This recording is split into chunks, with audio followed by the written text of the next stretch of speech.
little hose right here. That underneath here, behind this passageway that's here that houses the EGR and the thermostat housing, it was squirting out of the base. See if I can, out of the base.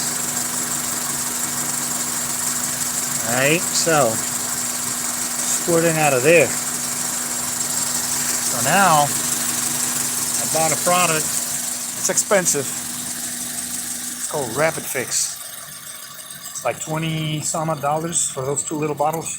And then this is the adhesive, and this is like a little white powder. They say that's a metallic seal or something. So what you do is you clean it up really good. First, I cleaned it up with brake parts cleaner and dried it up. The area, I took off that hose, and actually it was squirting really, really bad. And so there's no way to. It's just that little nipple that's in the housing that apparently lost the integrity, and it, created a gap with years. It's got 17 years of heat. So now I've been running it for a little bit. So what you do is, you see that little white powder that's over there? That's that I messed up, and it flows really freely. So you have to be careful. So I just put that powder all around the joint, and then I hit it. I put the liquid adhesive around and on top of the powder, and I let it dry. It's almost instant drying, but I let it like a few minutes, and then I started it without the radiator cap on it, with the radiator full, and I'll show you what the temperature is. Centigrade right now. Now it's Fahrenheit. So I'll show you what the temperature is right there. It's 116, 117. There's the temperature right there. 108. Let's see what the bottom hose is. Top hose 94, 102.2. So it's hot right now. I mean, it's not an operating temperature, so I'm waiting it, but it's holding. So far, it's holding. It's got almost 118 degrees. So it seems to be working on a pressurized system. So I'm gonna wait for it a little bit and see if it holds.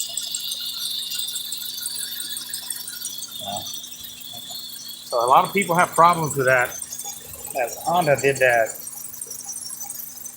That whole part, that whole piece is a one-piece thing, and it has leaks. It created leaks because a lot of it is 2 metals that are joined together. That cast pot metal that they use for the casting, and then they have, I guess this is some other type of aluminized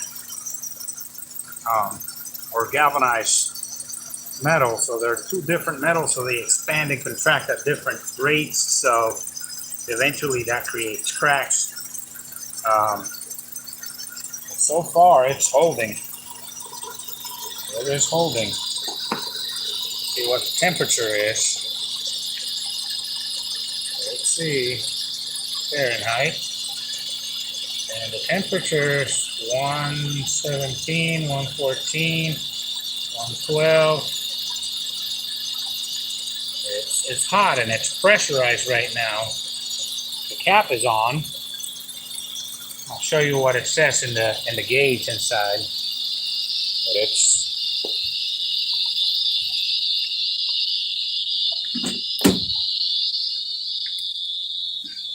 But the gauge showing that it's up to almost operating temperature, and there are no leaks so far. So I gotta give that product thumbs up. I mean,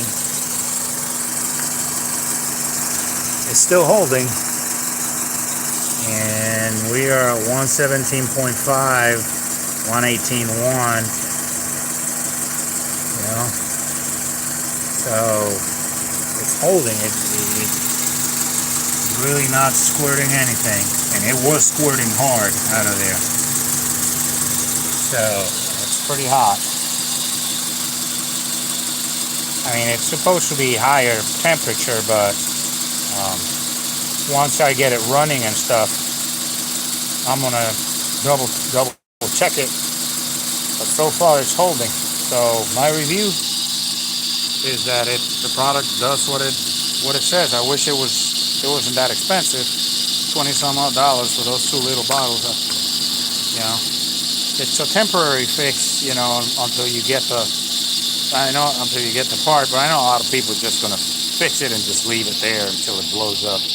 You know, so that's what most people do. All right, good luck.